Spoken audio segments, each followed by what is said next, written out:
Bonsoir, Question à la Une vous emmène au supermarché pour analyser deux nouvelles tendances marketing, les produits halal pour les musulmans et les produits verts pour les défenseurs de l'environnement. Deux tendances qui rencontrent un franc succès mais qui, comme vous allez le voir, ont aussi quelques défauts. Mangerons-nous bientôt tous halal? Les produits pour les musulmans sont en tout cas partout, dans les supermarchés, sur les foires et dans les restaurants. Un succès économique aussi fulgurant que polémique. Vous n'êtes pas spécialement pour? Moi, pas du tout. Et donc là maintenant que le burger est halal, ça me permet de goûter au giant. Un secteur florissant qui connaît aussi de nombreuses fraudes. Pour les spécialistes, les vrais produits halal sont rares. Moi je suis généreux, je dis 5%. Deuxième question, le marketing vert est-il une arnaque? Ce produit-là n'a pas d'impact sur l'environnement aquatique. Lessive, voitures, aliments, plus rien n'échappe aux étiquettes vertes respectueuses de l'environnement, mais les arguments sont souvent légers, parfois mensongers. C'est vraiment, depuis l'origine de la publicité, la tromperie de base du consommateur. En fin d'émission, nous reviendrons sur un autre marketing parfois décrié, celui des produits light, les produits allégés. Commençons ce Question à la Une par l'analyse en profondeur de ce rayon, le rayon halal, des produits pour les musulmans, c'est-à-dire sans porc et sans alcool. Mais ces produits sont aussi de plus en plus souvent consommés par des non-musulmans. Vous mangez sans doute, sans le savoir, par exemple, de la viande halal. Car en pleine période de crise, les produits halal représentent un nouveau marché très florissant, bien plus porteur encore que le bio. Mais le problème, c'est que cette alimentation basée sur des principes religieux suscite aussi quelques débats. Comment reconnaître ces produits halal? Jusqu'où faut-il les accepter? Peuvent-ils être à l'origine de discrimination? C'est ce que nous avons voulu savoir. Regardez l'enquête réalisée avec Rida Benmouda et Éric Debony. Elle s'intitule « Mangerons-nous bientôt tous halal ?»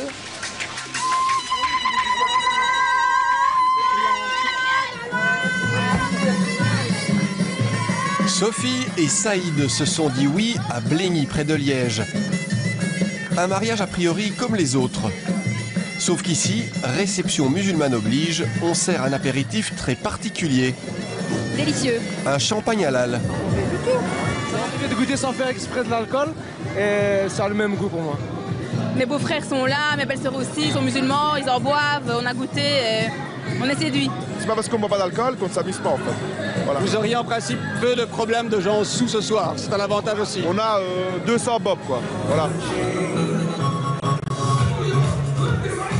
Night Orient, littéralement nuit orientale, c'est le nom de cette boisson halal 100% belge. Un mou de raisin sans alcool, produit à Aubel. Mais ici comme ailleurs, le halal parfois pose question. De religion, je ne vais pas discuter par rapport à ça. Mais dans les coutumes francophones, je vais dire, l'alcool est cool à flot. Voilà. Alors une petite bière en plus pour vous, ça aurait été sympathique, c'est ça que vous voulez dire? Ça aurait été culturel, multiculturel, voilà. Du champagne au bouillon de poule, en passant par les potages et charcuteries, en quelques années, les produits halal ont quitté les seules boucheries musulmanes. Désormais, on les trouve partout. Et l'alimentation halal se décline à toutes les sauces. Du foie gras au dentifrice. L'industrie halal a même désormais ses pubs télé pour des produits sans porc. Ah oui, oui, nous on mange halal. Oui, mais Zakia halal. Zakia halal? Nous aussi. Nous aussi. Moi aussi. Et c'est un régal. C'est moteur de recherche pour des sites sans pornographie. Ou encore ces sex shops en ligne vendant lubrifiants et aphrodisiaques sans graisse porcine. Enquête en plein business musulman où, comme vous allez le voir, le pire côtoie parfois le meilleur. Mais commençons par la question fondamentale. Le halal, c'est quoi? C'est tout simplement une alimentation qui respecte les interdits du Coran, c'est-à-dire pas de porc, pas d'alcool et pas de viande d'animaux qui ne sont pas tués selon le rituel. Carrefour fut la première enseigne à proposer des rayons halal en Belgique. Sur 600 supermarchés, 100 magasins offrent un assortiment spécifique pour les musulmans. Ce jour-là, le rayon halal est garni de bouteilles de vin, un rien maladroit, mais pas de quoi faire fuir le consommateur. Et ça marche, oui. On ne révèle pas de chiffres, mais sachant qu'il y a une grande demande en fonction de la population qui habite tout autour du magasin. Pas de chiffres donc, mais le succès est indéniable. Le patron de Night Orient espère vendre 100 000 bouteilles de son champagne halal cette année en Belgique. Et pas seulement aux musulmans. Une quantité de gens qui sont non musulmans sont à la recherche de ce type de produit qui est un produit festif et dans lequel il y a 0,0% d'alcool. Parce que maintenant il y a la répression routière qui est de plus en plus forte et puis les gens aussi, beaucoup de gens ont des problèmes de santé, ne peuvent pas forcément boire d'alcool. Des non-musulmans qui consomment donc parfois halal sans même le savoir. Si je vous dis que c'est un produit halal, est-ce que vous savez ce que c'est? Halal. Non? Produit halal, je ne connais que les boucheries. Ah, mais c'est vrai que je n'avais jamais fait le rapprochement par rapport à ce qui est sans alcool. Bref, un nouveau marché est né. Il suffit d'être attentif pour dénicher ce logo sur la vitrine de milliers de snacks et de commerces. Les musulmans expriment plus que jamais leur identité culturelle en consommant halal. C'est sans doute ce qui explique le succès de Tonton Chami, une nouvelle chaîne de fast-food, le McDo, version halal. Frites, viande ou sauce, chez Tonton Chami, tout est conforme à l'islam. Comment vous expliquez finalement le succès du fast-food halal aujourd'hui en 2010?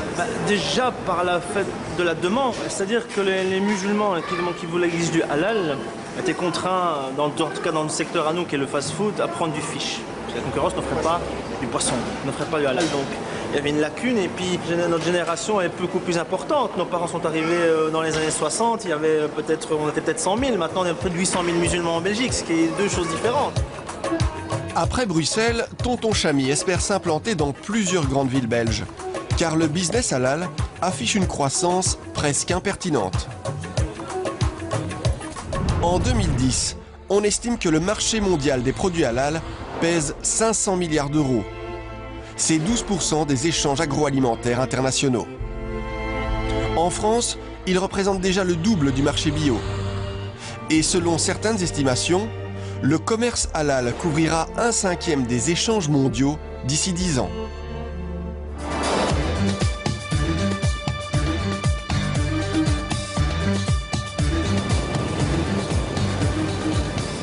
Ce succès presque insolent, on le mesure pleinement ici, en Malaisie.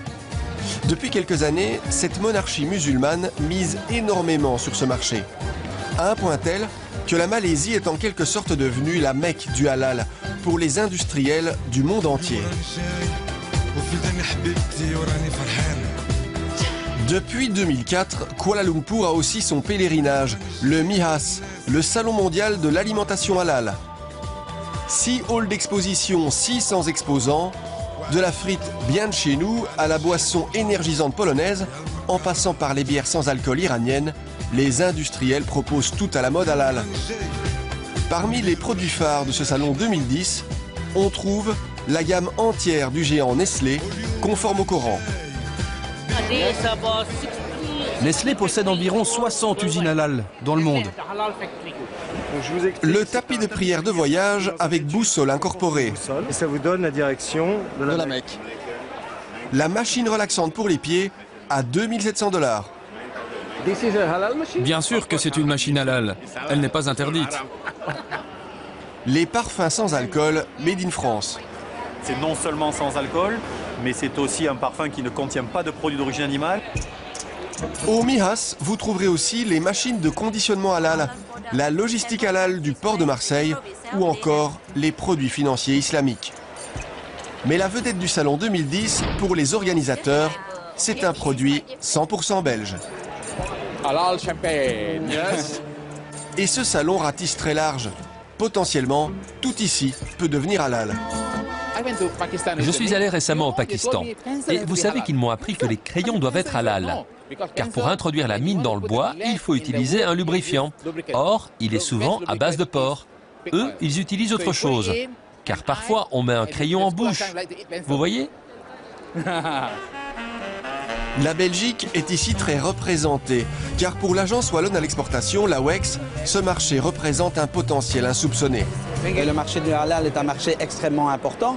C'est peut-être vu chez nous comme un marché de niche, mais quand vous considérez que la niche, c'est 1,5 milliard d'individus, entre 1/5 et 1/4 de la population mondiale, bien sûr, tous ne vont pas acheter nos produits wallons, Mais si nous pouvons avoir un morceau de ce marché, ben c'est un marché tout à fait intéressant et complémentaire, avec un effort qui très souvent est marginal pour se conformer aux règles à respecter sur ce marché-là. Preuve de ce potentiel, Arnaud Jacquemin vient de conclure en quelques heures à peine un important contrat. En général, quand on va à des foires de cette ampleur, c'est des contacts qui prennent plusieurs mois à se concrétiser. Et hier, on a eu la chance de rencontrer donc, le groupe Carrefour et on a conclu donc, un accord au niveau national sur toute la Malaisie avec l'ensemble des Carrefour. Donc c'est non seulement une super nouvelle, mais en termes de timing, on ne pensait pas que ce serait aussi rapide. Pour pénétrer ces marchés, mieux vaut disposer d'un certificat halal. Mais comment l'obtenir? Nous sommes dans la chocolaterie Charlemagne à Herstal, une chocolaterie qui veut précisément décrocher ce label. Pourquoi vous faites cette démarche? Pour augmenter mon champ commercial. Bruno Bernard est certificateur et consultant pour la Chambre de commerce de Bruxelles. Ce matin, avec l'aide d'un imam, il doit s'assurer que la production de cet atelier est bien conforme. Voilà. Donc ça, c'est ce qui est emballé dans cette machine-ci. Voilà. Pour l'exportation, vous allez remettre un autocollant halal ou alors vous allez le mettre sans... On va en parler après. Vous allez m'expliquer comment je peux mettre. Il y a plusieurs procédures. On est dans l'usine Charlemagne. Ils ne produisent que du chocolat. Ils pourraient avoir une usine où on produit par exemple du saucisson à côté ou avoir une production de cochonaille ou de confiture ou des choses différentes. Donc ici, on vient voir que l'usine est bien uniquement concentrée sur un produit et qu'il n'y a pas des produits qui sont haram, donc interdits par l'islam. Tout est inspecté. Les stocks, les machines de production, l'emballage et même les moules. On met là. Maintenant, pas les doigts dedans. Vous savez pas? On ne peut pas mettre ses doigts sur un moule. L'usine est visitée alors qu'elle ne produit pas, ce qui ne gêne pas Monsieur Bernard. On va tirer au sort des entreprises qui seront visitées par Monsieur Asratni une fois par an avec un tirage au sort. Donc là, l'usine sera en production ou à l'arrêt, mais on vérifie sans prévenir la personne. Ça fait partie des règles du jeu. Comme si quelqu'un a triché, il est exclu pendant 5 ans de toute certification. Ce qui est très grave au point de vue exportation, c'est un super carton rouge. Un arbitrage pas si évident. Le certificateur sanctionne en fait ses propres clients. Vu l'absence de contrôle indépendant, il est un peu jugé parti. Ce sont les limites de la certification en Belgique. Ça fait ce qui est les emballages. L'imam qui accompagne Bruno Bernard est algérien. Nous aurions voulu lui poser quelques questions, mais il ne parle quasi pas français. Monsieur Asratni, juste en 2 mots, tout va bien ici, c'est parfait? Non. Tout va bien. Tout va bien. Tout va bien. La visite aura duré un peu plus d'1 heure. L'imam emporte une dizaine de photos de lui. Aucune de l'usine. Étonnant. Il faut imaginer que lui, il rend des comptes au directeur de la mosquée de Constantine. Hein, c'est important. C'est pour ça qu'il a besoin de photos. Donc là, vous avez la certification officielle européenne halal et la certification officielle belge halal officielle. Coût de cette certification, 1 500 €.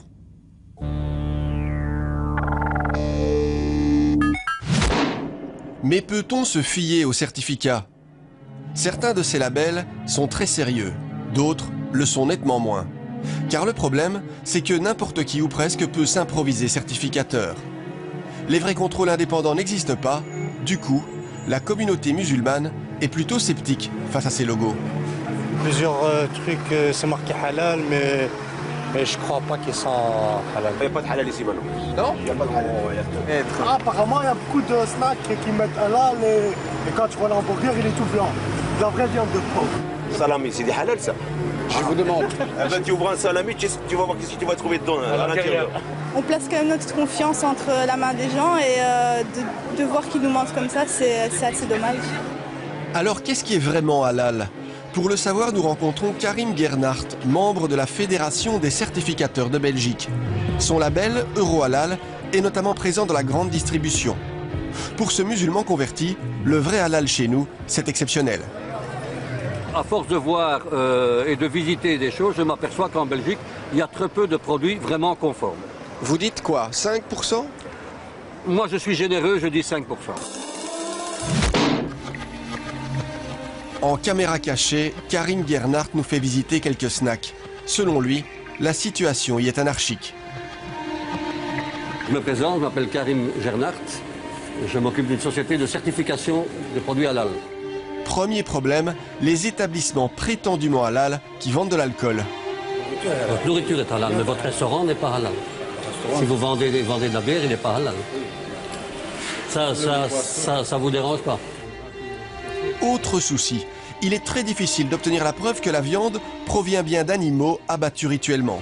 Si un musulman rentre chez vous et vous demande un certificat, vous en avez un? Vous pouvez me le montrer? Je voudrais partir, je vais vous préparer un dossier, mais je n'ai pas encore vous consacrer. C'est la réponse que je reçois tout le temps. Parfois, des certificats sont bien affichés, mais certains n'ont pas grande valeur.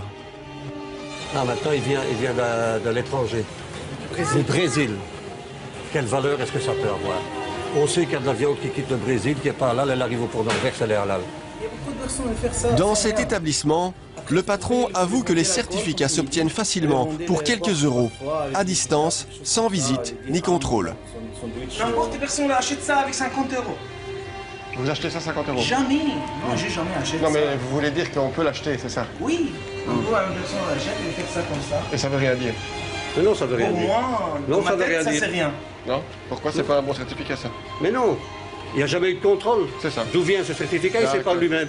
Comment ça se fait, ça, qu'il y a si peu de produits vraiment halal? Mais parce qu'il n'y a pas d'obligation de se conformer. Voilà, le halal est une marque qui fait vendre. Donc on adhère à cette marque-là. Alors peut-on se fier à ces labels? Pour en avoir le cœur net, nous achetons au hasard 15 produits halal de marques différentes et 10 pitas dans différents snacks. Chaque fois, nous posons la même question. Tous les produits que vous vendez ici, c'est halal? Oui, marqué, hein, Tahira. C'est une marque connue? Une marque connue qui est vraiment halal. 100%. Nous apportons le tout à Jean Blou, dans un laboratoire spécialiste des analyses agroalimentaires. Le test que nous demandons est simple, détecter la présence éventuelle d'ADN de porc dans tous ces produits qui, en principe, ne devraient en aucun cas en contenir. Le résultat est sans appel. Il y avait effectivement 7 échantillons positifs, 5 échantillons montraient une légère présence de porc, donc il s'agit sans doute d'une contamination. Et pour 2 autres échantillons, on avait une présence beaucoup plus marquée. Et il s'agissait là d'un saucisson sec et d'une conserve de mortadelle. Donc dans ces deux cas-là, indéniablement, il y a du porc dans les produits, même si ce n'est pas étiqueté, il n'y a pas écrit qu'il y a du porc dans les ingrédients, c'est ça? Oui, exactement. Il y a du porc dans ces 2 produits, c'est clairement démontré. Dans les 5 autres échantillons, vous parlez de contamination. C'est quoi une contamination? Mais sans doute qu'ici, il ne s'agit pas d'une volonté d'incorporer du porc dans le produit. Il s'agit de porc qui s'est retrouvé là accidentellement. Peut-être au niveau du process industriel, la viande a été en contact avec du porc. Voici en détail le rapport du laboratoire. Plus d'un quart des produits testés ne sont pas halal, c'est énorme. 4 des 10 pitas analysés contiennent donc une viande présentant de légères traces de porc, idem pour cette mortadelle. Tandis que, plus grave, ce saucisson sec et cette viande en conserve contiennent carrément du porc, qui bien sûr n'est pas mentionné sur l'étiquette. Ces articles sont pourtant labellisés halal. La marque Sebian, qui fabrique ce saucisson, n'a pas souhaité répondre à nos questions. L'autre marque, Tahira, aurait été contrôlée et déclarée conforme par un certificateur. C'est ce que mentionne la boîte. Sur son site, la marque promet, verset du Coran à l'appui, qu'elle respecte l'islam. Elle se vante même d'offrir des contrôles qualité très stricts. Après de longues négociations, nous obtenons un rendez-vous avec le représentant français de la marque à Lille. Nous lui faisons part de notre étonnante découverte. Il n'apprécie pas. Alors une chose quand même assez étonnante, nous on a fait analyser ceci de chez vous, et on a trouvé du porc dedans. Ça, il n'y a pas de porc, absolument pas. Et moi j'aimerais bien avoir le rapport d'analyse. Je vous le donne. Oui. Mortadelle de bœuf Tahira, porc, présence d'ADN correspondant à l'espèce testée, c'est-à-dire le porc. Ça, c'est faux. C'est faux, complètement faux, bien sûr. On a des responsabilités devant Dieu et devant la communauté. Je respecte énormément les musulmans et je n'ai envie de salir personne. Je suis journaliste Oui. Et nous oui, constatons des faits qui ne sont pas inventés. C'est pas qui sont sérieux. Ça, c'est quelque chose qui est falsifié complètement, totalement, je vous le dis, devant votre caméra. Oui, et on va suivre ça parce que ça, c'est pas normal. On va se revoir si vous voulez, avec plaisir. Bien sûr. Quelques jours plus tard, Monsieur Mazen nous fera savoir par téléphone qu'il a pu être grugé par un de ses sous-traitants et qu'il compte réaliser des analyses complémentaires. Mais la fiabilité de ce produit est bel et bien mise en cause. Pour que le halal soit vraiment halal en Belgique, il y a encore du chemin à parcourir. Ouh là là, encore beaucoup d'années. Ou alors, les pouvoirs publics se décident enfin à prendre le taureau par les cornes et disent voilà, l'organisme Intel prendra en main cette problématique, à lui de le régler. Comme on fait pour le bio, comme on fait pour d'autres spécificités, le blanc-bleu ou autre.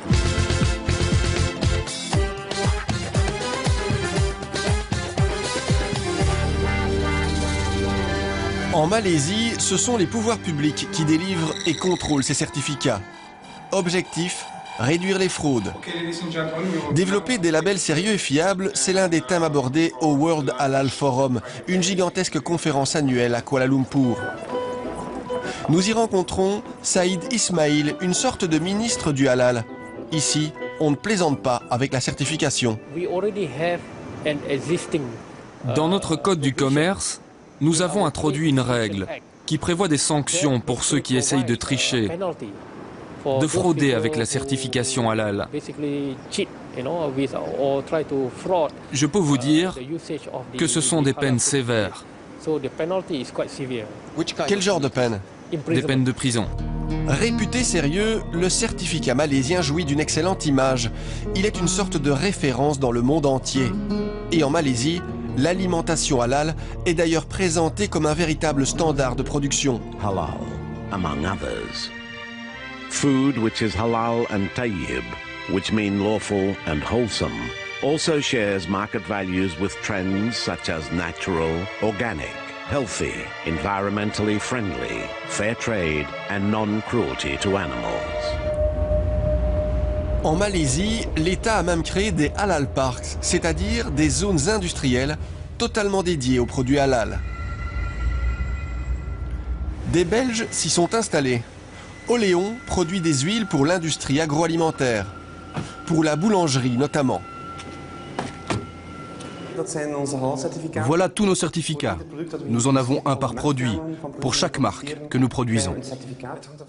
Ici, tout doit être fait dans le respect de l'islam. L'usine a par exemple sa mosquée. La Malaisie est un pays musulman, donc les travailleurs doivent pouvoir faire leurs prières durant les heures de travail. Du laboratoire à la cantine, les autorités ont contrôlé toutes les installations, la production et les 40 fournisseurs d'Oléon. Ça a pris 9 mois. Le plus important, c'est que nos fournisseurs soient certifiés halal. Tout ce qui entre dans l'usine d'une façon ou d'une autre doit être certifié. Et le transport aussi doit se faire avec des camions halal, c'est-à-dire des camions qui ne transportent ni porc ni alcool. Même le personnel doit être engagé selon des critères stricts. 40% de musulmans. Ils garantissent le caractère halal de la production. Ils doivent par exemple signaler aux autorités ce qui ne serait pas halal dans le processus de production. C'est la condition pour obtenir le JAKIM, c'est-à-dire le certificat malaisien. James de Calu nous dira hors caméra que ces certifications coûtent 500 € en moyenne. En plus d'être sérieuses, elles coûtent nettement moins cher qu'en Belgique.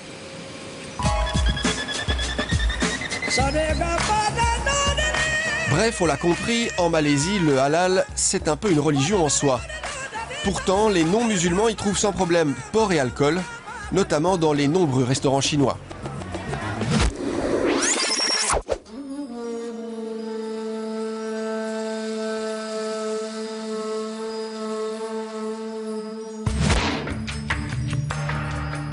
Jusqu'ici, pas de halal park en Wallonie. En Belgique, de toute façon, imposer des quotas d'ouvriers musulmans serait illégal. Un chef d'entreprise du Hainaut, pourtant, entend ouvrir d'ici peu des salons de soins esthétiques 100% halal. Au-delà des produits, le personnel serait exclusivement musulman. Le centre sera tenu et géré donc par une musulmane, qui mieux qu'une musulmane peut comprendre la musulmane. Il y aura la garantie qu'il n'y aura pas de monsieur dans ce centre. Pour Victor Floch, les musulmanes aujourd'hui sont exclus des salons classiques. Il recrute donc afin d'ouvrir des centres spécifiques dans toutes les grandes villes de Wallonie. Aujourd'hui, il y a différentes publicités qui sont émises par nos soins en précisant que nous recherchons aujourd'hui, d'une manière assez rapide, des esthéticiennes musulmanes dans le but d'ouvrir des centres. Jusqu'ici, pas de problème. Jusqu'ici, pas de problème. Je vais vous dire honnêtement, on a du résultat, quoi. Mais vous attendez aussi là peut-être à quelques critiques, mais vous assumez, c'est ça? On assume, tout à fait. On assume, tout à fait, d'autant plus que... Intrigués par ce projet, nous avons demandé l'avis du Centre pour l'égalité des chances. Malgré ses apparentes bonnes intentions, la démarche de Victor Floch est tout simplement illégale. Si un chef d'entreprise dit « moi je ne vais pas engager d'Arabes ou de Maghrébins », tout le monde comprend bien qu'il y a discrimination. Mais c'est pareil, si jamais on dit « moi je n'embaucherai pas d'esthéticiennes non musulmanes », on discrimine et on annonce qu'on va discriminer, ce qui est également interdit. Les produits halal à l'origine de discrimination, les produits halal envahissants, c'est aussi le sentiment créé en France par Quick, lorsque la chaîne de restauration rapide s'est mise à offrir de la viande halal dans plusieurs de ses points de vente, dont celui-ci à Roubaix. Les hamburgers y sont désormais exclusivement halal, pour les musulmans, mais aussi pour les autres. De quoi susciter une vive polémique. Vous savez que c'est un Quick halal. Ouais. Qu'est-ce que vous en pensez? Ce que j'en pense? C'est très bien. C'est très bien, on a l'envie de manger halal depuis, enfin on mange halal depuis, moi depuis très petit, très jeune. Vous n'êtes pas spécialement pour? Moi, pas du tout. Et donc là maintenant que le burger est halal, ben, ça me permet de goûter au Giant. Belge à l'origine, Quick est aujourd'hui une société française. Elle appartient à la Caisse de dépôt et de consignation et donc à l'État, ce qui a d'autant plus choqué de la gauche à l'extrême droite. Aujourd'hui, c'est rillettes, pâté, saucisson à l'express.fr. À Roubaix, dans le Quick, eh bien, c'est viande halal pour tout le monde. De nombreuses voix continuent à vivement critiquer l'initiative. C'est le cas de Christophe Barbier, rédacteur en chef de l'Express.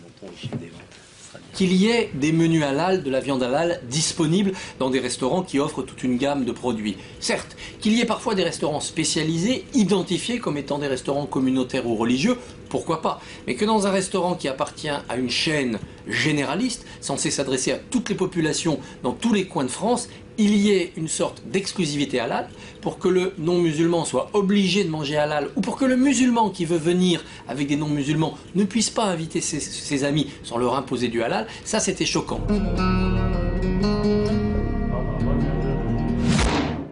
Un débat d'autant plus vif qu'il en cache un autre, celui de la viande halal et de l'abattage rituel très critiqué par les défenseurs de la cause animale. Pour obtenir une viande halal, la bête doit être égorgée sans étourdissement, tournée vers la Mecque, par un sacrificateur qui prononce une formule rituelle. Il y a quelques mois, Gaïa visitait 11 abattoirs islamiques et ramenait de nombreuses images de mauvais traitements. Vu leur caractère pénible, nous ne vous en montrerons qu'un exemple. Celui de ces moutons égorgés puis pendus dans la chaîne de dépeçage encore vivants. Scandaleux, dit Gaïa. Les musulmans reconnaissent certains abus. Il y a de l'épouvante parfois dans certains abattoirs de la part de concitoyens musulmans et ça il faut le dire, il faut l'entendre et il faut le condamner de manière catégorique. Mais les excès de certains ne doivent pas nous faire limiter les libertés fondamentales des autres. Pour ce théologien, l'abattage rituel bien réalisé n'entraînerait pas de souffrance excessive. À partir du moment où on immole une bête en coupant les veines jugulaires, les carotides, d'un seul coup de lame bien aiguisée, la bête est vidée catégoriquement de sa viande, de son sang, et donc la viande est pure pour la consommation et la bête ne souffre pas. Les experts de la Commission du bien-être animal pensent autrement. Dans un rapport de 2010, ils demandent d'interdire l'abattage sans étourdissement. Voici leur conclusion. Le Conseil conclut que l'abattage sans étourdissement est inacceptable et engendre une souffrance évitable pour l'animal et conseille à la ministre d'imposer l'étourdissement préalable pour tout abattage en Belgique. Les musulmans s'indignent, Gaïa applaudit et avance un autre argument. Aujourd'hui, pour certains animaux, l'égorgement sans étourdissement est devenu la règle. 92% des ovins, par exemple, sont tués de cette façon en Belgique. Vous mangez donc sans doute du mouton ou de l'agneau halal sans le savoir. Le problème, c'est que les consommateurs qui sont pas les fidèles, quoi, qui sont pas musulmans ni juifs, quoi, achètent quand même cette viande et consomment cette viande sans savoir que cette viande provient d'animaux qui ont souffert, qui ont été abattus sans étourdissement. Bref, des abattoirs qui ne respectent pas toujours les règles, des industriels peu scrupuleux de la composition de leurs produits, des certificats parfois sans valeur. Pour les consommateurs, il est souvent difficile de s'y retrouver. Face à ces constats, l'exécutif des musulmans admet qu'il faudrait de vrais contrôles. Des contrôles indépendants de personnalité, renforcer en tout cas certainement pour moi les formations de tous les sacrificateurs, de tous les acteurs sur le terrain. Encore faut-il s'entendre sur la définition du halal. Peut-on par exemple manger de la gélatine de porc contenue entre autres dans de nombreux bonbons ou yaourts? Les avis divergent. Tout ce qui relève du porc est interdit à ma connaissance. Ouais. Donc gélatine et autres produits dérivés également, c'est ça? Oui, tout à fait. D'accord. La gélatine de porc, par exemple, ou la gélatine sous toutes ses formes, est permise, est licite et approuvée islamiquement, parce que la gélatine est une matière organique qui s'est transformée en matière chimique. Donc elle a perdu ses caractéristiques de départ.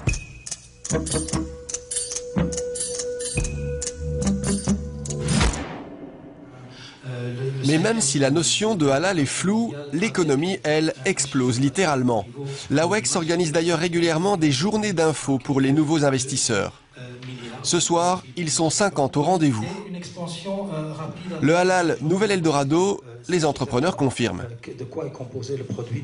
Nous avons une croissance sur le halal de pratiquement 50% chaque année. Donc nous n'avons pas de croissance sur d'autres marchés aussi importantes que celle que peut nous offrir le marché du halal. C'est de la folie, quoi, le halal. Bon, on ne va pas emmener tout le monde non plus sur le marché. Rien qu'au premier trimestre 2010, les exportations wallonnes vers les pays musulmans ont explosé, plus 400% vers l'Iran et plus 200% vers le Koweït par exemple. Et quid du marché intérieur? À quand les supermarchés 100% halal? Eh bien, ils existent déjà. Le premier vient d'ouvrir ses portes cet été dans le nord de la France, à Metz. Je vous annonce officiellement l'ouverture du premier magasin bio halal Europe, Sunny Market. Moi, je vous souhaite, quoi qu'il arrive, une belle expérience. Et on attend la suite pour le prochain magasin qui sera bien sûr en Belgique. Sunny Market innove et propose des produits halal et bio. Maître mot ici, la traçabilité. Donc l'idée vraiment, c'est que quand un consommateur arrive dans notre magasin, il ne passe pas sa journée ou sa vie à lire. L'idée, c'est que ce travail, on l'a fait en amont pour lui. Des supermarchés comme ceux-ci, une aubaine pour les multinationales de l'industrie alimentaire. Durant cette enquête pourtant, plusieurs musulmans nous ont expliqué que manger halal, c'est avant tout manger sainement. Au vu de ces chips, de ces plats préparés et du succès des snacks, il semble bien qu'avec son fantastique succès commercial, le halal se soit quelque peu éloigné de son esprit initial. Nous sommes toujours au Cora d'Anderlecht pour poursuivre ce débat autour des produits halal. À mes côtés, Thérèse Noy, députée écolo, et Daniel Backlund, député MR. Vous êtes tous les deux membres de la commission santé. Vous avez donc étudié cette question de l'abattage rituel.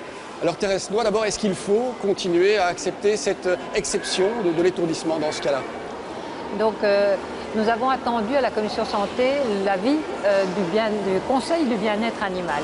Et cet avis est sans appel parce qu'il dit que effectivement l'animal endure une souffrance très importante à l'égorgement, souffrance, angoisse, panique, enfin tout ce genre de phénomène d'ailleurs que le film de Gaïa avait très bien montré. Donc c'est inacceptable sur le plan du bien-être animal.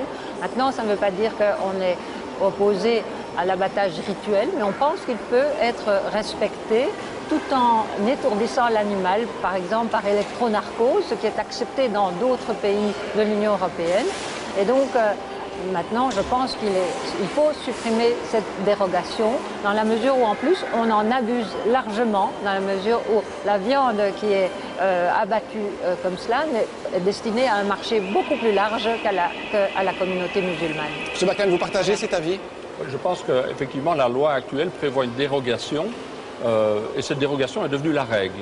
Et ça ne semble pas souhaitable, ça ne respecte pas l'esprit de la loi, puisqu'on sait que 92% des moutons en Belgique sont égorgés sans étourdissement. ce n'est pas normal. Donc je pense qu'il faut tenir compte de la souffrance de l'animal, du bien-être de l'animal, et que nous avons le devoir de prévoir des balises par rapport à cela. Et donc je crois que l'abattage sans étourdissement ne doit pas être accepté. D'ailleurs, les théologiens, entre eux, ne sont d'ailleurs pas d'accord là-dessus. Certains considèrent qu'on peut effectivement réaliser un abattage rituel religieux avec étourdissement par électronarcose, par exemple. Donc je crois qu'il y a moyen de concilier les points de vue. Alors sur cette question-là, vous êtes d'accord? Sur la question maintenant de la certification et des contrôles éventuels, est-ce qu'il faut que les pouvoirs publics se mêlent de ce débat-là, des certifications très aléatoires ou des produits qui ne respectent pas les étiquetages, par exemple, produits halal? Qu'est-ce que vous en pensez?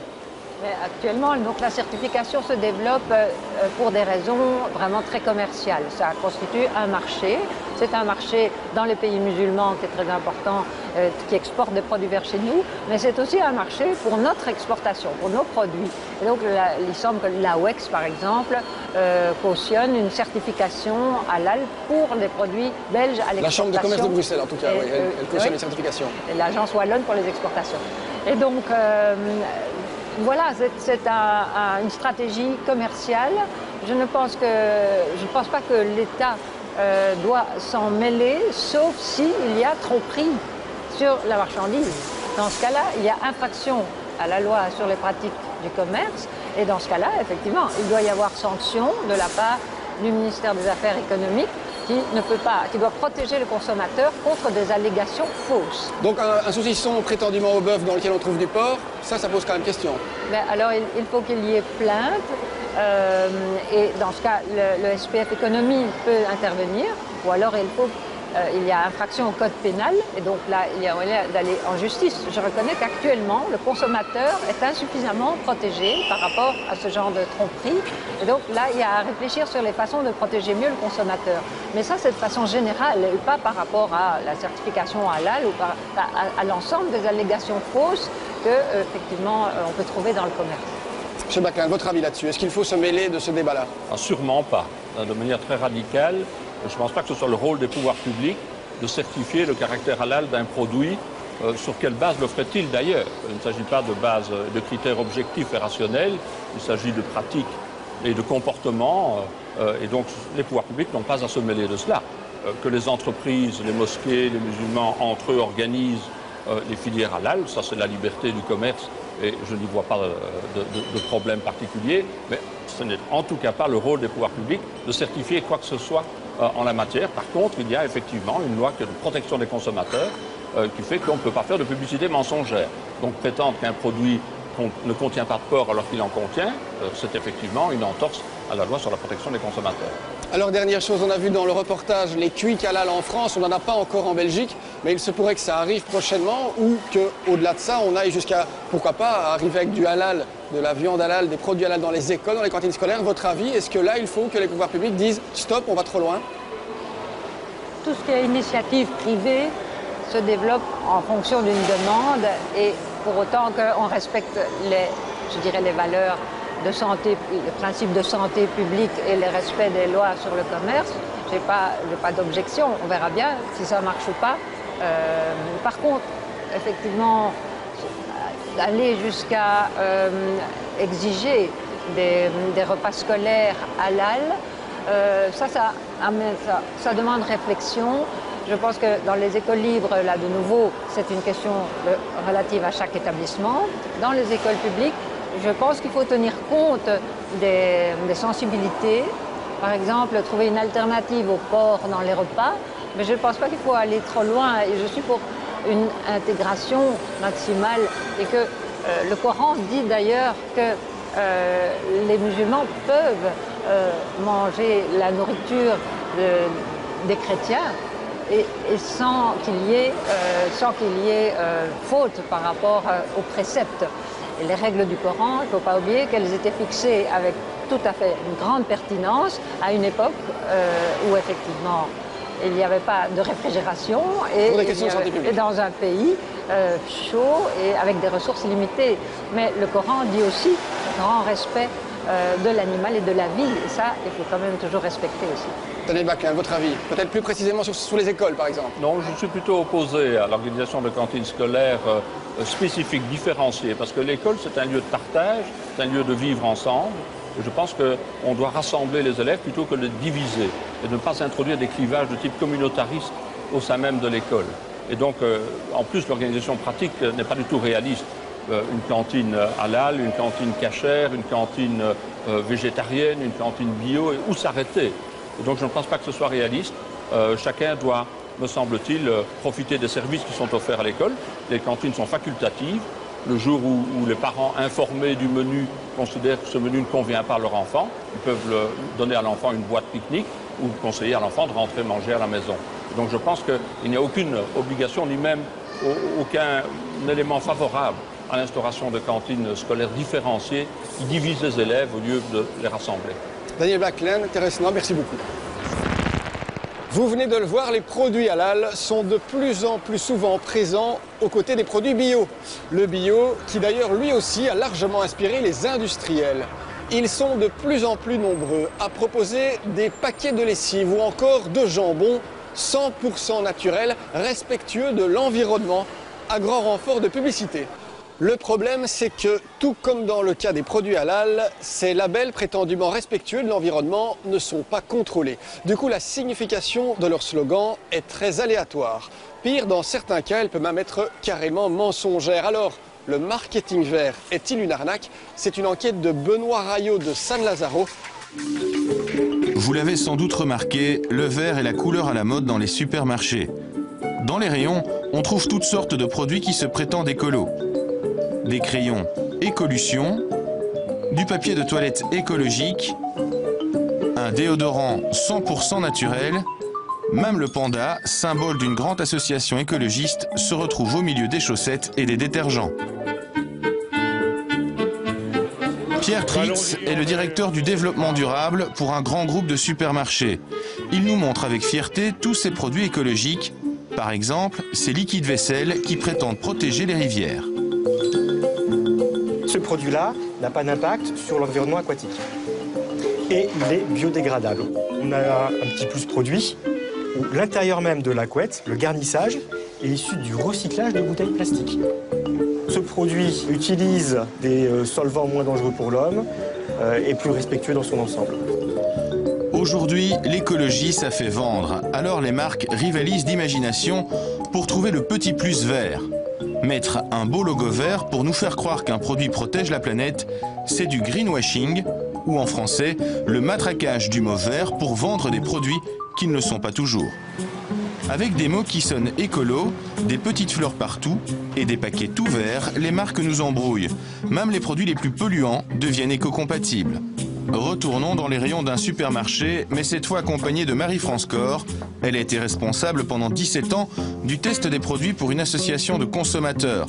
Elle a appris à décrypter petits mensonges et grandes approximations. Par exemple, ce produit nous dit qu'il offre plus de respect pour l'environnement. Alors, par rapport à quoi? Si on se pose la question, on a la réponse sur l'emballage, puisqu'on nous dit par rapport à la gamme de la marque. Donc ça veut tout dire ou rien dire, puisque on ne connaît pas la performance environnementale de la gamme de cette marque. Donc le fait que ça soit mieux pour un consommateur lambda, ça ne veut pas dire grand-chose. Autre pratique trompeuse, mettre des fleurs ou le mot naturel en gros sur son paquet de lessive pour faire oublier les produits chimiques.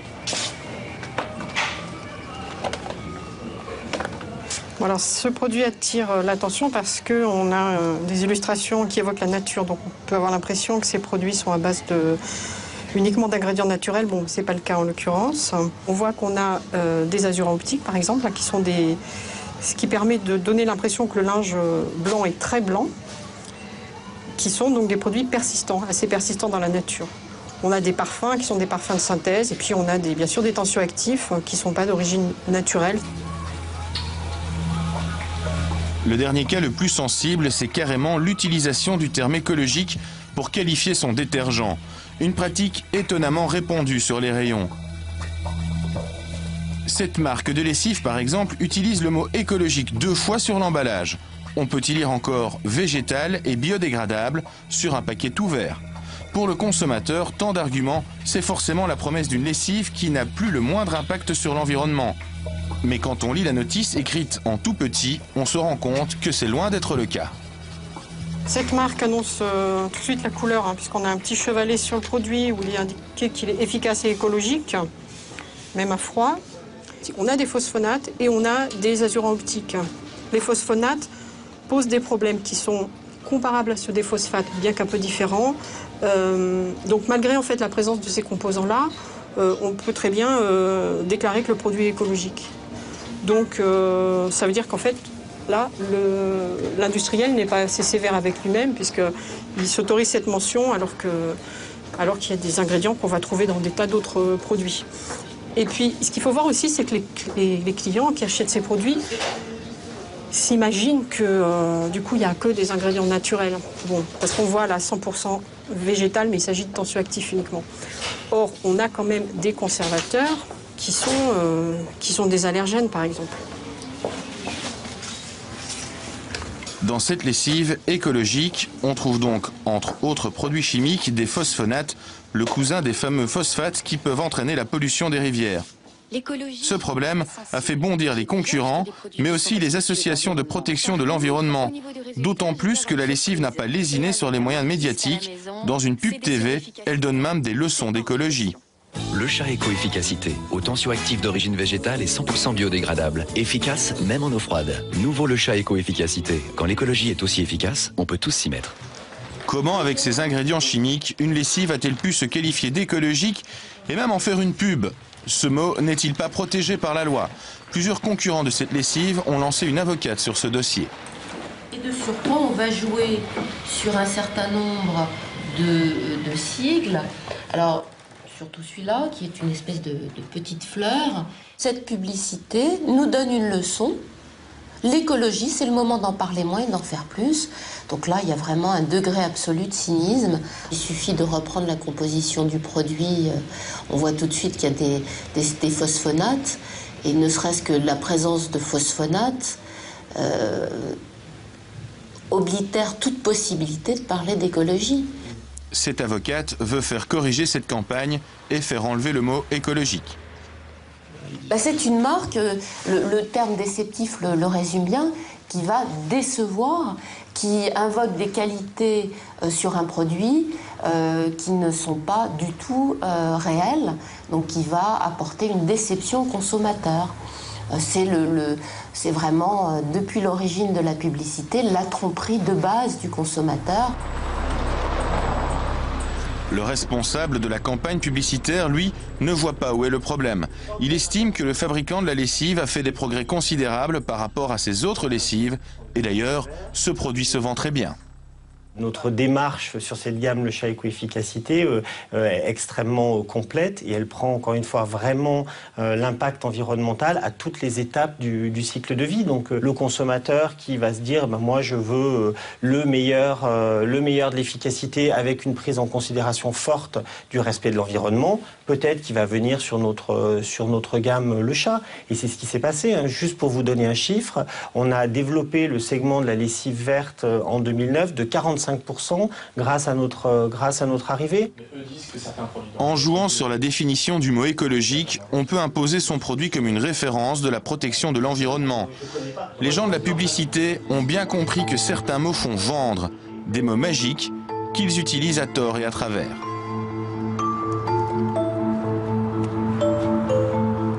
Pourtant, des fabricants de produits vraiment respectueux de l'environnement, ça existe. Alain Germont en fait partie. Dans ces cuves, des savons, des dégraissants, des nettoyants de sol, des produits professionnels pour laver les usines, les hôpitaux ou les voitures. Tous ces produits pourtant laissent un impact minimal sur la nature, à tel point que ces détergents ont une propriété unique. Et pour comprendre cet atout, M. Germont aime bien faire une étonnante petite expérience. Voilà, je vais vous faire quelque chose comme ça. Oui, je le pulvérise dans la bouche. C'est vraiment pas très bon à boire. Mais je n'aurai pas de conséquences. Alors bien sûr, là j'en ai bu très peu, mais même si un enfant le porte à sa bouche et le boit de manière totalement accidentelle, il n'y aura pas de conséquences graves pour la santé. Okay, c'est la sécurité, c'est le non-impact sur la santé humaine et sur l'environnement, bien sûr.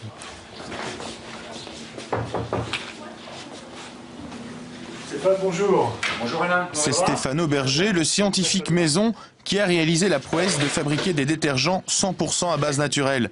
Il remplace tous les ingrédients chimiques nocifs contenus dans les produits classiques par des équivalents naturels. Il y a une grosse quantité d'eau dans quasiment tous les produits détergents.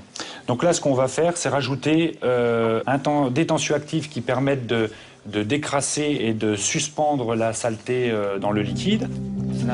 Pour le reste, ce sera de la chicorée pour épaissir le liquide, de l'huile essentielle de géranium pour le parfum, un mélange betterave, paprika, carotte pour la couleur rouge, et enfin, la petite touche finale. Pour un peu qu'on rajoute par exemple un acide citrique dedans, du citron, donc un extrait de citron, ça peut être un très bon détartrant. Donc ce que vous venez de faire là, sans aucun produit chimico-synthétique, c'est l'équivalent d'un détartrant en fait. Voilà, exactement. Un détartrant qui pourrait bien se retrouver dans les rayons des supermarchés. Avec leurs produits végétaux, Stéphane Auberger et Alain Germont vont lancer une nouvelle gamme, mais cette fois-ci pour le grand public. Dernière trouvaille, un gel pour nettoyer les mains. Donc je peux tester voilà, ça? Je t'en prie. Donc la friction doit durer 30 secondes. Comme normal, quoi. Comme tu manipules comme un chirurgien, tu vois, désinfection des mains. Ouais. D'accord. C'est bien, ça colle pas. Hein. Ça colle pas. C'est donc possible de faire des produits d'entretien sans la moindre molécule chimique nocive. Les détergents d'Alain Germont sont parmi les plus écologiques du marché. Mais le problème maintenant, ça va être de le faire comprendre aux consommateurs et d'arriver à les vendre. Justement, cet après-midi, à quelques kilomètres de là, Monsieur Germont a rendez-vous avec des acheteurs potentiels.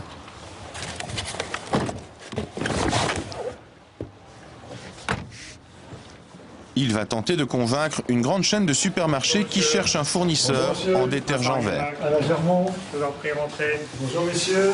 Comme le produit est biodégradable, eh bien même en cas d'ingestion, ce qui n'est pas conseillé de boire, hein, même si je peux le faire, mais ce n'était pas conseillé, eh bien, il n'y a aucune écotoxicité ou aucune conséquence sur la santé pour l'individu. La difficulté, c'est comment je véhicule ce côté santé, comment j'explique à mon client en quelques secondes sur un packaging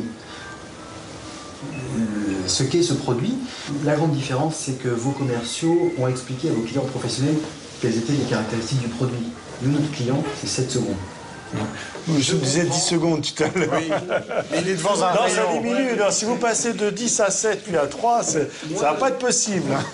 En moins de 10 secondes. Mais le packaging doit véhiculer un message et ça doit être compris tout de suite. Ouais. Les acheteurs ne doutent pas de la qualité du produit, mais pour le mettre dans leur rayon, ça ne suffit pas.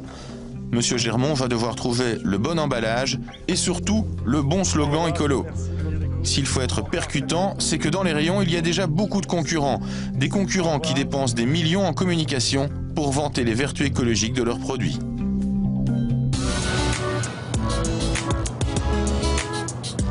Quittons les détergents et rendons-nous chez les champions des labels verts inventés, les constructeurs automobiles. Salon de l'auto de Genève. Ici sont exposés tous les nouveaux modèles des fabricants. Et la tendance du moment, ce sont les véhicules qui ne rejettent pas de CO2, le dioxyde de carbone, un gaz accusé d'accélérer le réchauffement climatique. Alors, contre ce CO2, toutes les marques s'y mettent. Voitures hybrides, voitures électriques, moteurs qui affichent fièrement des taux de CO2 toujours plus faibles. Et en matière de pollution de CO2, les modèles les plus décriés, ce sont les 4x4. Aujourd'hui pourtant, la filiale roumaine de la célèbre marque française présente son nouveau véhicule tout-terrain. Vous avez le Dacia Duster disponible en 2 roues motrices ou en 4 roues motrices. Le 4 roues motrices a l'avantage d'avoir 3 modes de fonction, donc soit en 2 roues motrices, soit en automatique, soit en 4 roues motrices bloquées. Surprise, même cette voiture a décroché une bonne note en matière d'écologie. Elle arbore le label Eco 2. Donc Eco 2, après, on met en avant nos moteurs économiques et écologiques. Donc là, par exemple, vous avez un moteur diesel 110 chevaux qui consomme uniquement 5,5 litres. Donc pour un 4x4 de cette dimension-là, c'est vraiment très faible, quoi. Donc ça émet beaucoup moins de CO2. Ça émet beaucoup moins de CO2. Celui-ci, par exemple, on a 140 grammes d'émissions de CO2, qui pour un 4x4 est vraiment très bas, quoi.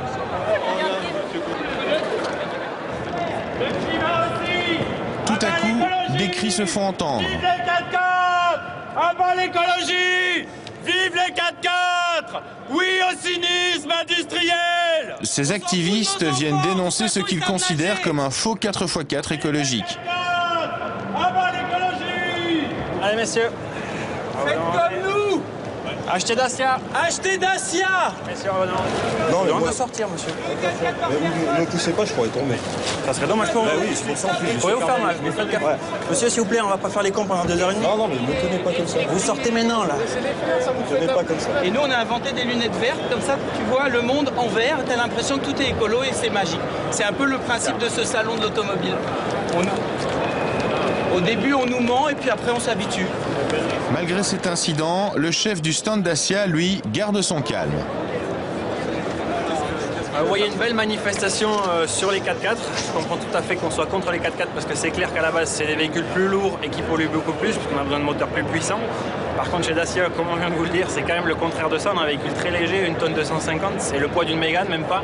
Vous avez des moteurs très écologiques, vous avez des moteurs diesel à 5,5 litres de consommation. C'est la moyenne d'une berline aujourd'hui. Donc c'est vraiment l'une des voitures les plus écologiques qui est sur le marché. D'où l'attitude un peu bizarre de ces personnes ici. Quand même. Ça arrive de pas tout connaître et d'aller au mauvais endroit au mauvais moment. Mais ce représentant de chez Dacia ne dit pas tout. Pour lui, ce 4x4 serait écologique puisqu'il respecte la norme Eco 2 de la marque et son maximum de 140 grammes de CO2. 290 € seulement. Seulement, sur ces nouvelles pubs TV, le Duster de Dacia affiche jusqu'à 177 grammes de CO2. Cette norme verte, Dacia ne la respecte pas, alors même qu'il l'a inventée pour promouvoir des voitures écologiques. Ces indications de rejet de CO2, c'est une loi européenne et surtout un excellent argument pour vendre des voitures à ceux qui ont peur de polluer. En plus, sur la base de ce seul chiffre, le gouvernement donne une prime à l'achat pour les véhicules les moins polluants. C'est le bonus écologique. Il y a un hic pourtant, c'est que tous ces niveaux de CO2 sont faux. Jean-Christophe est journaliste testeur pour un magazine automobile réputé. Il évalue les véritables consommations de carburant et les émissions de dioxyde de carbone des véhicules vendus sur le marché. Aujourd'hui, il va faire subir à cet utilitaire familial d'une marque française une journée moyenne de conduite.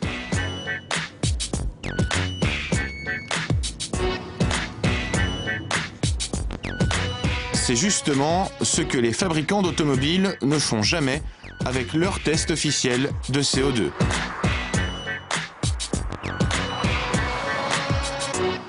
Les constructeurs d'automobiles, eux, testent leurs voitures dans des laboratoires.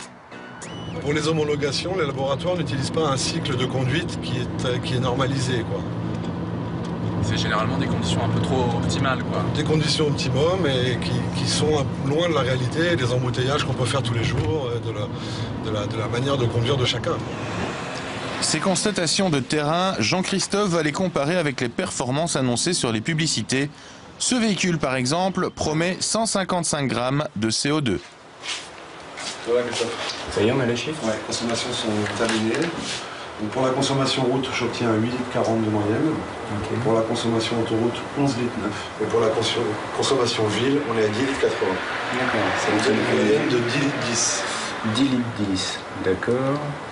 Alors si on calcule ce que ça ferait comme CO2, ils annoncent 155 grammes. Oui. Et nous, avec nos consommations mesurés, on serait à 237 grammes. Voilà. Belle différence. C'est assez classique puisque le cycle de mesure est quand même assez favorable aux annonces constructeurs. Donc nous, on a toujours des différences comprises entre 20 et 40%.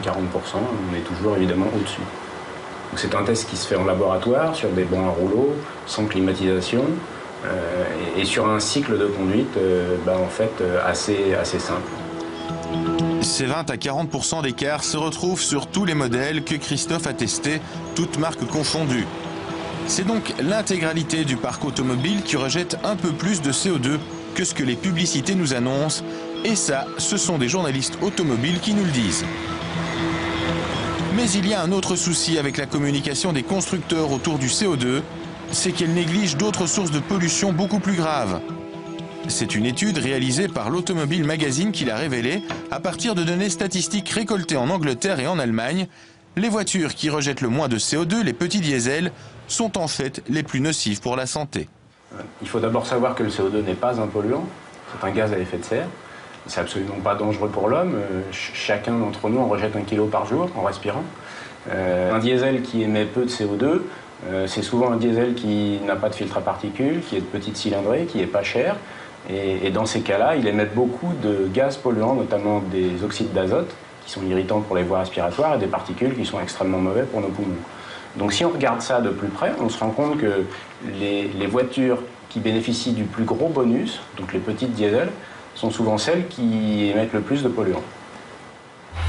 Si l'État, les fabricants et les publicitaires ont tout misé sur l'unique dioxyde de carbone, c'est qu'aujourd'hui, avec la lutte contre le réchauffement climatique, ce CO2, tout le monde en a entendu parler.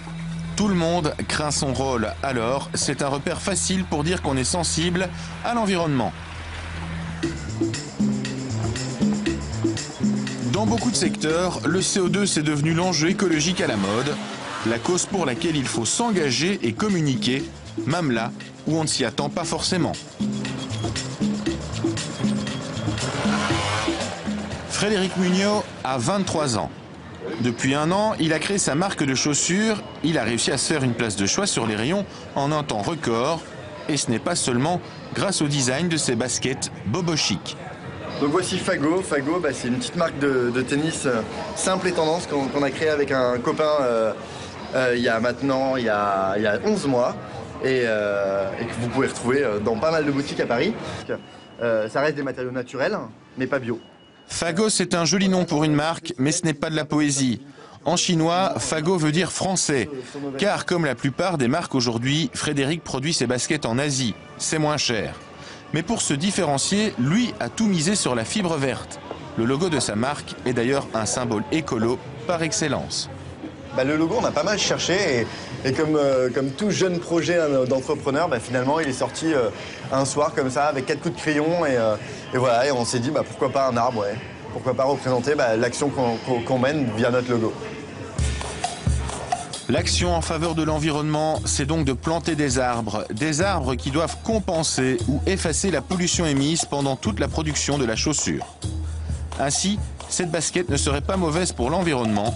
Cette idée astucieuse pour vendre des baskets entraîne Frédéric sur les routes de France, aujourd'hui en Bourgogne.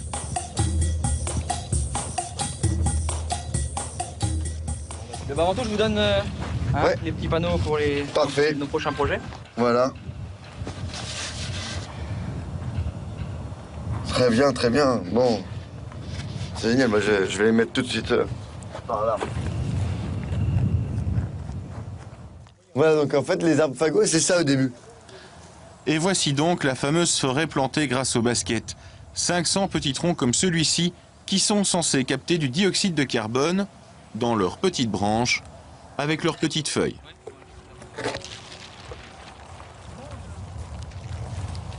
En tout, en France, Frédéric en a déjà planté 23 000. Pourtant, tout n'est pas aussi simple qu'un joli slogan publicitaire. Car ces arbres sont encore tout petits. Il leur faudra encore des années avant de pouvoir capter de grandes quantités de dioxyde de carbone. Des années, mais combien? C'est la question que nous avons posée au souriant Frédéric. Et donc là, ça prendra combien de temps pour compenser vos émissions de carbone avec ces 500 arbres là? 1 ou 2 arbres. Pour avoir un arbre de 10-15 kilos.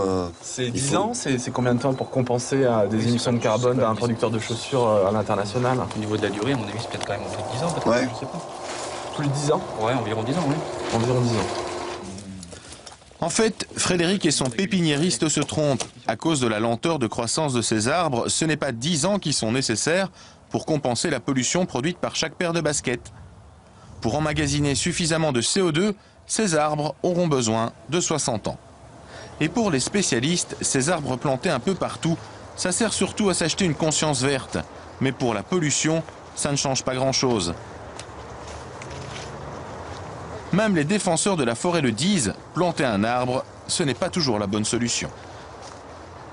Aujourd'hui, on sait, la communauté scientifique nous le dit, il faut réduire nos émissions de gaz à effet de serre. La compensation, c'est l'inverse. c'est dire on continue à faire comme avant et puis on va compenser. C'est essayer de faire croire à l'opinion publique, aux gens, aux politiques, qu'une tonne de carbone émise par une entreprise polluante ou par un avion est équivalente à une tonne de carbone stockée par un arbre. Ce sont deux choses complètement différentes. C'est vouloir comparer les choux et les carottes. Ça n'a qu'un seul intérêt, c'est d'arriver à se donner une bonne image, parce qu'il n'y a rien de plus symbolique dans l'opinion que de planter un arbre. Et planter un arbre, pour les entreprises, c'est le Saint Graal, quoi. On l'utilise à toutes les sauces. Mais le problème n'est pas là. Bien sûr qu'il y a des tas d'endroits dans le monde où on a besoin de planter des arbres, mais pas avec cette idée de faire du carbone. Ces quelques arbres plantés pour compenser la pollution émise à cause de la fabrication de baskets ou d'autres produits n'ont qu'un effet symbolique. Cela nous force à constater qu'aujourd'hui, malheureusement, l'écologie est devenue un banal argument de vente. Enfin, ce soir, nous avons aussi choisi de revenir sur une troisième grande mode marketing, celle des produits allégés.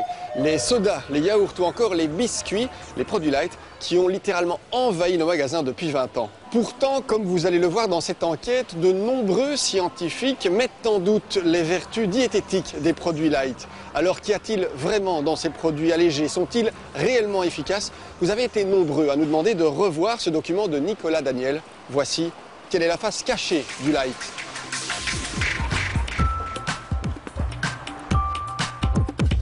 Hervé est un client un peu spécial. Chaque produit qu'il achète est choisi avec soin. Ça marche bien sur du pain poilane, par exemple, le matin. Du coup, ça relève un peu le goût. Et le dernier né, qui est encore extraordinaire pour les gens qui sont lightivores comme moi, c'est l'extra léger à 10%. Et là, pour le coup, on ne se prive pas. Un lightivore, une espèce en voie de développement dans les supermarchés. Dans le caddie d'Hervé, on ne trouve que des produits light, des produits allégés. J'ai une nature à grossir, donc du coup, pour me faire plaisir sans grossir spécifiquement et spécialement tout le temps, je me fais plaisir, mais plutôt light. Le chocolat. Du chocolat, des biscuits apéritifs. Ouais, 10% de matière grasse simplement, c'est génial. Et même des croquettes pour le chat. Non, comme j'ai vu qu'il avait pris un peu de poids, je l'ai mis au régime, le pauvre chat. Et il aime beaucoup ça, donc c'est vraiment une marque que j'apprécie et qui fonctionne bien avec mon chat. C'est pas un peu exagéré quand même, le light pour le chat? C'est complètement exagéré. Je me dis comme ça, je suis moins seul. Voilà, on partage tous les deux au moins cette passion pour le light. Hervé a beau être un fanatique du light, l'inquiétude le gagne quand il lit la composition des produits qu'il achète. En termes de calories, E471, E476, du sel et des gélifiants comme l'aginette de sodium, ainsi que des conservateurs. Super, c'est sympa. Tu préfères pas trop savoir ce qu'il y a dedans en fait? Non, c'est vrai, je préfère pas trop savoir ce qu'il y a dedans. C'est peut-être un tort. Les produits light sont vendus 2 fois plus cher que la moyenne grâce à un argument séduisant, la minceur. Mais ces produits tiennent-ils vraiment leurs promesses?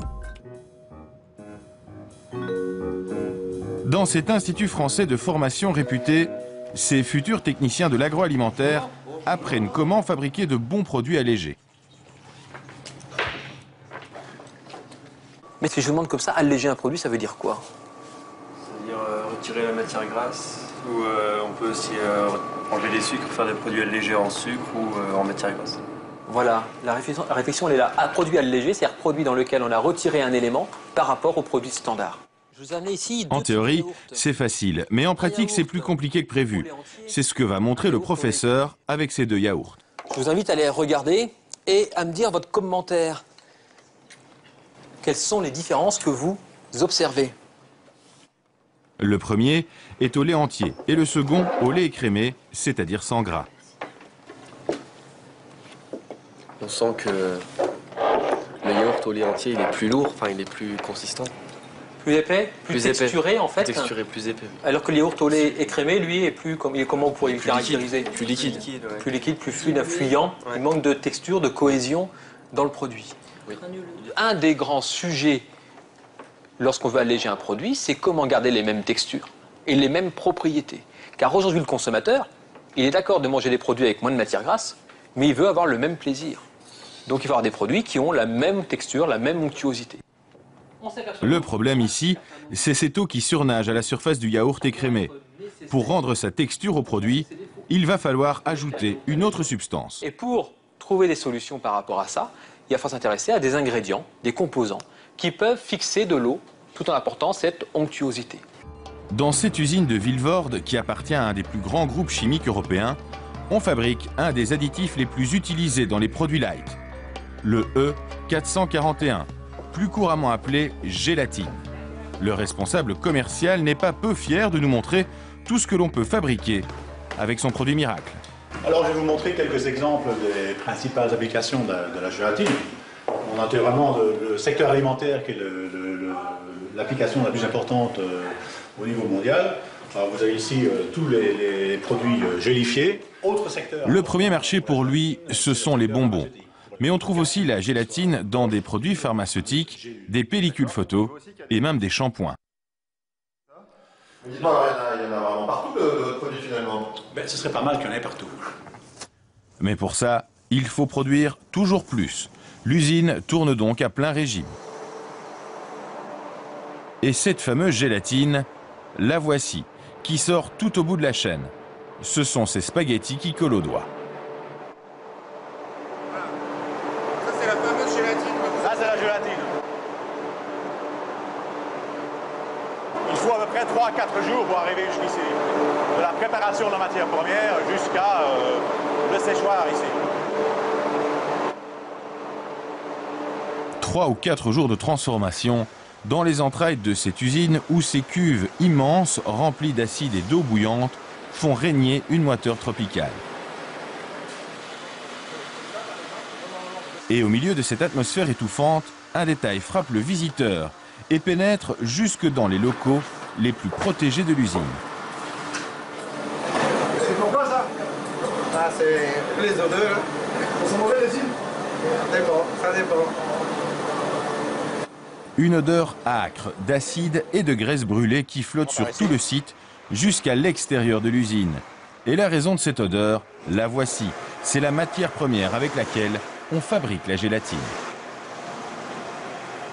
Ça, c'est la matière première. Nous traitons donc la couenne, la peau de porc. D'accord. Donc elles nous viennent toutes congelées. De la peau de porc qui arrive par palettes entières dans l'usine, une matière première qui ne coûte presque rien et qui est achetée dans toute l'Europe. Ceux-ci viennent de Hongrie. Ça vient de Hongrie. Difficile d'imaginer que ces couennes de porc finissent dans des produits allégés. Attendez, il ne faut pas filmer ça à 1 minute. Mais voilà, ceci, qui est un beurre allégé, 40%. Alors un fromage frais, 0% matière grasse. Même chose, hein, 0% de matière grasse. En marque Danone, taille fine. Une mousse liégeoise de chez Auchan. Voilà, une mousse de la laitière. Alors un produit Weight Watcher, donc avec moins de matière grasse, donc pour stabiliser le produit, pour maintenir l'onctuosité des produits, on utilise la gélatine. Un produit que les industriels n'hésitent pas à utiliser en grande quantité. Le seul problème, c'est qu'ils oublient parfois de l'écrire sur les étiquettes. Quand on les regarde, on lit bien la mention gélatine, mais pas l'origine du produit. Ils mettent gélatine, mais ils disent pas quelle est l'origine de la gélatine. Pourquoi? Ils assument pas que ce soit fait à partir de porc. C'est quoi le problème qu'ils ont avec ça? Non, mais je veux dire... Non, parce que c'est un problème, c'est un sujet très sensible. Ouais. Parce qu'il y a quand même les minorités, les minorités musulmanes, juives et autres, qui éventuellement ont des problèmes avec ça. Mais ce serait bien justement de leur dire... Ça, je voudrais pas que... Oui, je sais bien, mais je sais pas s'il faut mettre ça dans l'émission. Mais oui. C'est vrai que, bon... Parce que du coup, ils savent pas si c'est du porc ou de la vache. Du coup, comment ils font pour consommer? C'est ça le problème, il faudrait peut-être leur dire.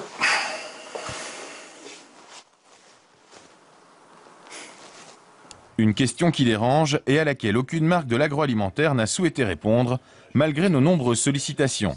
À croire que la gélatine de porc est un sujet sur lequel ils préfèrent rester discrets. Si la gélatine fait illusion en donnant la consistance du gras dans un produit, pour le sucré, c'est une autre histoire. Il est encore impossible aujourd'hui de se passer des produits chimiques, dont le plus connu est l'aspartame. Et alors, vous pouvez nous dire le nom chimique de l'aspartame, parce qu'il est assez... Alors, c'est un nom barbare, comme tous les noms chimiques, hein, bien sûr. Hein. Bon, c'est un ester méthylique de l'aspartyle phénylalanine. Et le nom chimique, donc scientifique, hein, c'est le 3S, 3 amino 4, 1S, 1 benzyle, 2 méthoxy 2, oxo-éthyl, amino 4 oxo-butanoïque. Voilà, j'ai réussi à le dire.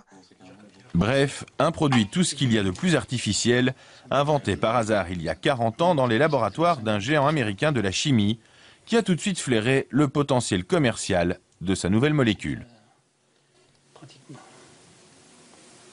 Voilà ce qu'il faudrait que je fasse pour faire mon gâteau. Là, ça, c'est l'équivalent en pouvoir sucrant de 0,5 g d'aspartame.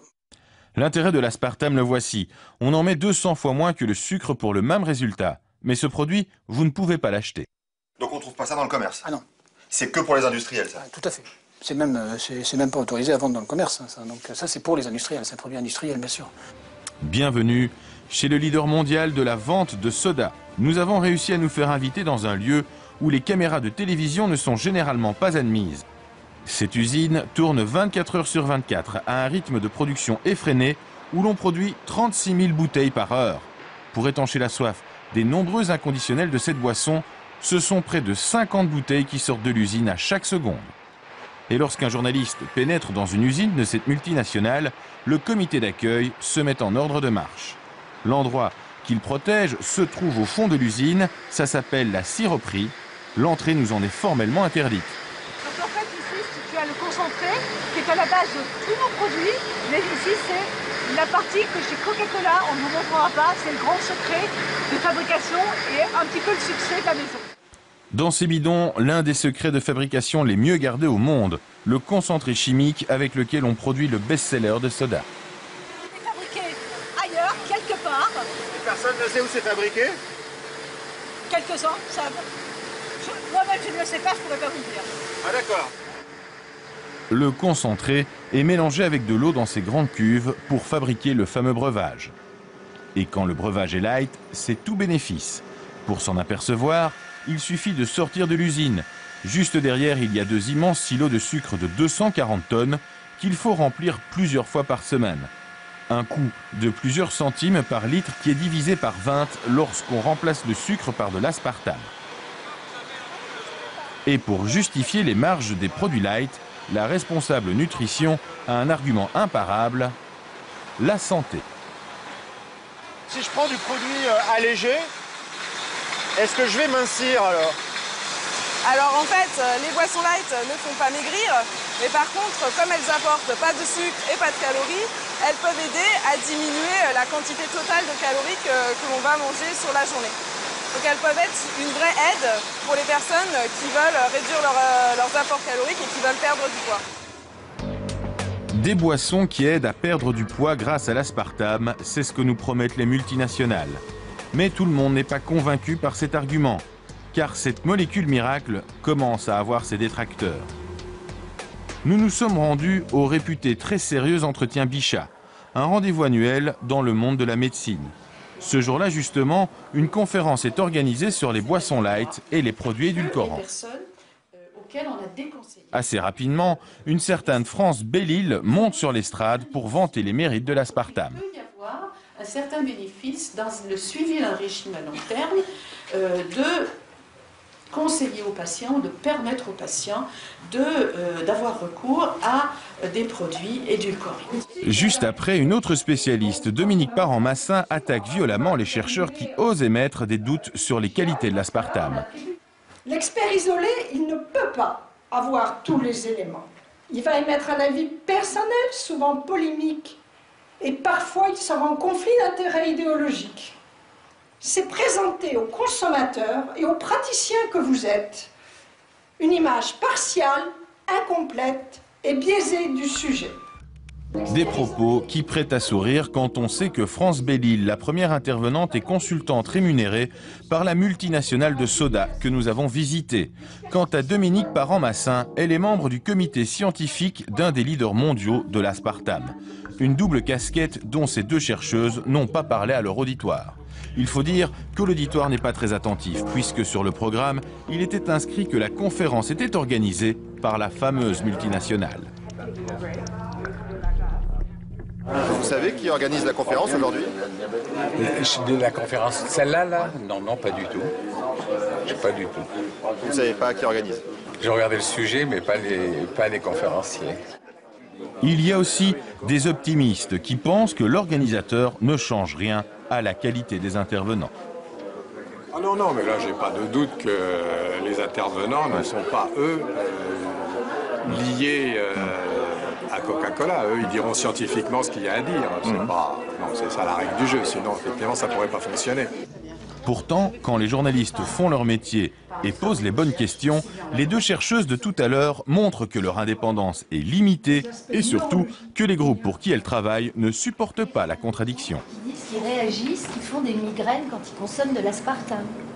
Rien n'a été montré, ni en toxicologie, ni en épidémiologie, sur les aspects neurologiques. Franchement, il y a des choses auxquelles vous pourriez vous intéresser, d'autres que l'aspartame. C'est intéressant d'avoir des idées, des contre-idées. Les journalistes sont ici pour voir les contre-idées. Je peux vous l'envoyer parce que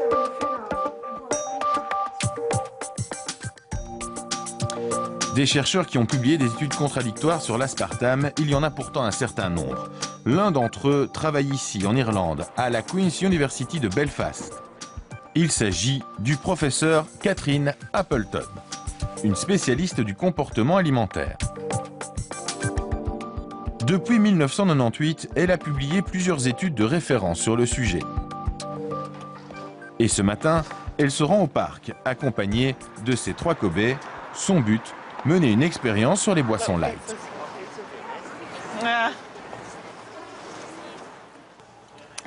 Bon, vous courez à un rythme confortable et si vous pouvez courir tous ensemble, c'est super. Allez-y. Merci. Pour commencer, elle leur demande de faire le même effort physique dans le but de leur ouvrir l'appétit. Après 20 minutes de jogging, elle les attend avec ses 3 bouteilles qu'elle leur tend pour les désaltérer. Très bien, bravo les gars. Attends, il faut que je vérifie que tu as la bonne bouteille. Alors il faudrait tout boire, s'il vous plaît, sans vous presser.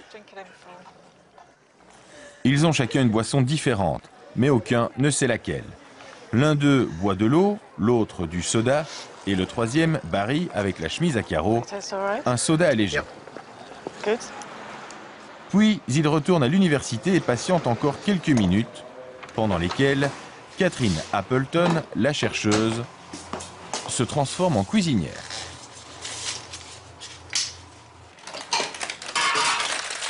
Vous voulez leur proposer une nourriture variée? Oui, c'est censé représenter ce que les participants peuvent vouloir manger pour un déjeuner. Il y a des sandwichs, de la salade et aussi du sucré.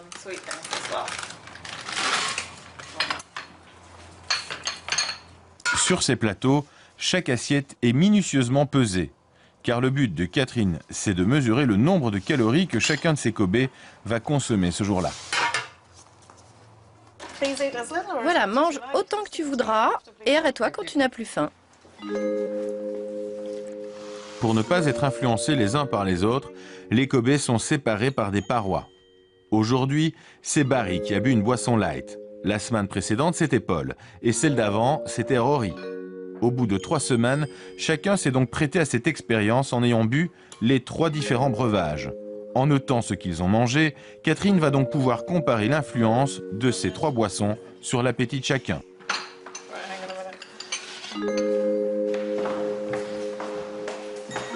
Ces données qu'elle recueille sur des dizaines de cobayes, elle les rentre ensuite dans son ordinateur. Et depuis qu'elle a commencé à recueillir des informations il y a 10 ans, voici les résultats surprenants qu'elle obtient.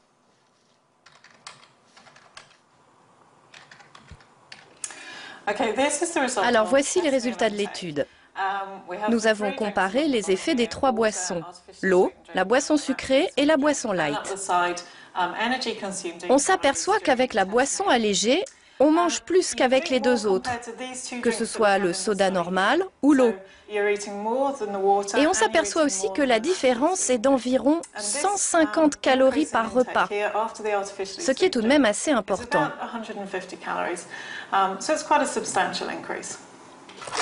150 calories en plus, c'est l'équivalent de 8 cuillères à café de sucre à chaque repas.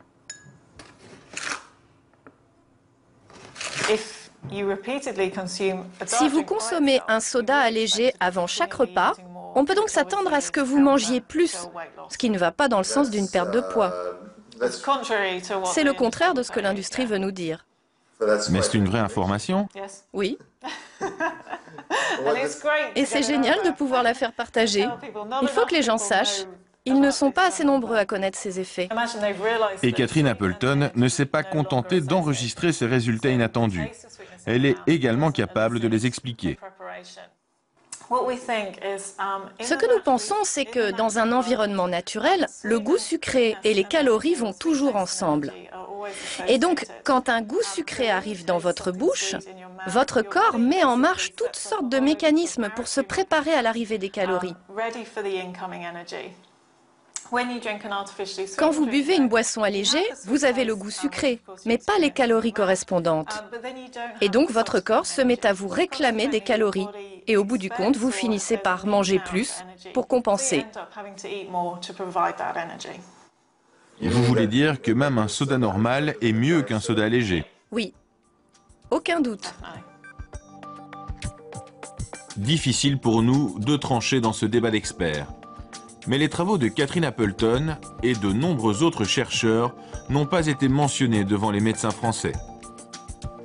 Ce jour-là, ils auront quitté les entretiens de Bichat, persuadés qu'il n'existe pas de débat scientifique sur l'aspartame. Et si les médecins peinent à s'informer, que dire alors du grand public? Car la confusion qui entoure les produits light ne concerne pas que les études scientifiques. Elle commence dans les supermarchés, sur les emballages des produits. Décrypter les étiquettes des produits alimentaires, c'est le métier d'Olivier Andreau. Il travaille pour une association de consommateurs. Son terrain de chasse préféré, ce sont les rayons de nos supermarchés. Et depuis quelque temps, il a mis les produits light dans son collimateur. Comme ceux qu'on trouve par exemple dans ce rayon de céréales pour petit déjeuner. Ah bah, là, on a une promesse magnifique ici. Vous voyez, regardez, une nouvelle recette, moins 14% de sucre. Donc évidemment, la mère de famille, elle est tout de suite attirée. Et puis, malheureusement, elle risque d'oublier de regarder l'étiquetage nutritionnel qui est écrit en tout petit, il est vrai, où on dit qu'on se trouve à 43% de sucre, donc c'est presque la moitié de sucre. Donc ce produit n'est pas franchement intéressant que D'autant moins intéressant qu'à quelques mètres de là, on trouve dans le même rayon un produit standard beaucoup moins calorique. Sans sucre, ou quasiment sans sucre, puisque quand on regarde dans la colonne aux 100 grammes, eh bien, on a seulement 8% de sucre. Donc vous voyez, c'est un produit qui est très peu sucré. On se trouve avec un produit qui a une promesse où on dit qu'on a moins de sucre, et dans la pratique, en fait, il est pratiquement 6 fois plus sucré que le produit de base. Donc c'est vrai qu'on peut se poser des questions sur l'intérêt de regarder ces promesses qui sont mises en avant par les fabricants. Mais ils ont le droit de marquer ça? Absolument. Ils ont le droit de marquer ça, puisque effectivement, c'est la réalité. Ils sont probablement partis d'un produit qui était à la base particulièrement sucré. Ils ont reformulé le produit, et on se retrouve au final avec un produit qui est toujours très sucré. Donc en fait, ils ont un peu tous les droits. Effectivement, c'est ça la réglementation européenne qui leur permet de faire pas mal de promesses qui, dans la pratique, sont pas vraiment intéressantes pour le consommateur. Une législation européenne votée il y a 3 ans pour empêcher les abus des fabricants et qui a permis quelques avancées. Aujourd'hui, par exemple, pour employer un terme comme allégé ou light, son équivalent anglais, il faut respecter certains critères. Bon, vous voyez, là, on a de la margarine allégée. C'est un très bon exemple. Pourquoi?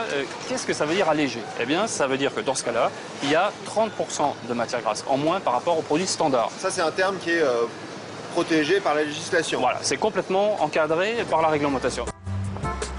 Pour employer ces termes encadrés par la loi, il faut donc vraiment alléger ces produits, ce qui pose un problème à certains fabricants. Alors, ils ont trouvé des moyens de contourner la législation. Ils ont tout simplement inventé des noms de produits qui nous promettent de rester sveltes, d'affiner notre taille ou encore de garder la ligne. Des marques déposées, totalement inattaquables. Il est clair que le fabricant, à travers sa marque commerciale, qui peut, à travers son nom, évoquer la minceur, la ligne, la légèreté, etc., il peut vous suggérer une promesse de légèreté du produit qui, en fait, n'est pas vraie dans la réalité, et ce jusqu'en 2022, puisque grâce au lobbying de l'industrie agroalimentaire, eh bien, ils ont obtenu une tolérance pendant encore maintenant plusieurs années. Pendant encore 13 ans, les fabricants peuvent donc contourner en toute légalité une législation totalement incompréhensible pour le consommateur, à tel point que les professionnels de la santé sont aujourd'hui obligés de se mobiliser. Fin de cette émission, merci pour votre fidélité et n'oubliez pas que vous pouvez nous envoyer vos suggestions, vos idées de reportage sur notre adresse email questionsalune@rtbf.be. La semaine prochaine, vous retrouverez Devoir d'enquête. Moi, je vous fixe rendez-vous dans 2 semaines, le 29 septembre, pour une antenne consacrée à l'insécurité urbaine. D'ici là, portez-vous bien.